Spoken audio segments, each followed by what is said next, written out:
Hey guys, what's up? Stephen here, and we're back to another Roblox tutorial. And in this tutorial, we're gonna teach you in more on how you can use terrain in your game. So we're gonna dive in on what it actually is terrain, and then how you can edit that, and what's it's used for, and what what's the cons on using it. Also the pros. We're mainly going to discuss the pros and what's it about. So, yeah, follow along in this series, and our first introduction on terrain starts now. So, first off, we need to know what is terrain. So, you always see that in the workspace. I'm pretty sure you've already clicked that, the grass link, but even if you change anything here, you don't actually see it into the world. So, what is this actually? So first off is we need to find the terrain. So if you're working on a default Roblox Studio, you haven't edited it, just open it and you'll be at home and you'll see that there's a terrain box there. So as soon as you click that, you would have like this box, right? Wherein you'd have this height map and color map. But we don't actually want to use this if we're starting to use terrain because this is only actually importing. This means you already have it.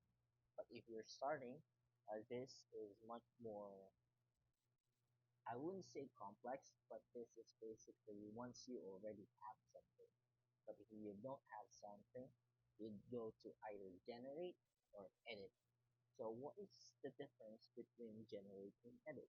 So generate is more onto like AI stuff to generate that, and you could largen up your biome, add some blendings like that, just generate that again, and you pretty much have to deal with some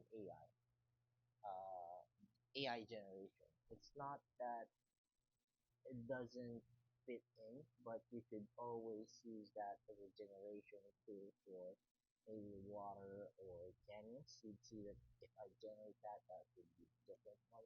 Okay, see that. Yeah, not sure why that is working, but you get the gist. You'd have to decline other stuff, and you'd have to pretty much try to generate and generate once you see what you want. I myself don't use generate because I prefer to actually do the edits myself. But yeah, those stuff. So you just clear it out, and the most useful one that we're gonna do is, or we need to learn, is edit. And this series is mainly gonna focus on this edit part. So if you notice, we still have this box where we can move around. It doesn't necessarily mean you have to stay in this box or whatnot. By the way, this is transform. Um, it doesn't need to actually mean something, but it would mean something on the edit part once you have something. So first off, let's try to draw something. So let's say you do have a grass patch here. So that is basically the terrain, and that is where you actually would see how you would edit that on the properties. So notice that I can shorten it and I can make it longer. So if I add water, it's also going to change the water, and this is also going to change some colors. So that we're going to discuss this in the series too, but this is mostly just an introduction on what you learn in the series. So we'd also have material colors, and we would go deeper in how you can replace this material in this series.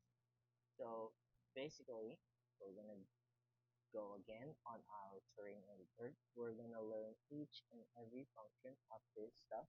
Wherein just viewpoint is mostly used in draw and paint. Wherein paint is literally you're trying to paint it over, and it's mostly used on backgrounds or I personally make use of it as a background or sandbox game.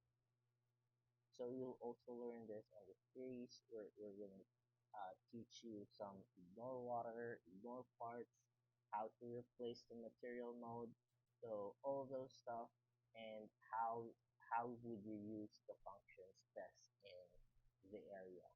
So that is our introduction in this series of how we would create or use the terrain in your games. And speaking of how you would use it, please bear in mind that terrains compared to low poly 3Ds, terrains has a bit of a process load. So if you're aiming for a very cool, very fast game, you don't really need to mess with the terrain editor. You'd better stick with low poly games. But if you want realism, your best bet would be the terrain, in wherein you could add in actual textures in actual product or actual terrains of Roblox Studio. So it's much more realized because you can edit the brush shape and you can even try to create dunes and caves and even beaches with, I would say, close enough accuracy to the real world using Roblox Studio. That said, it is process heavy and be sure to use it um, depending on the theme of your game. And that's the introduction for terrain, and I'll catch you on another video.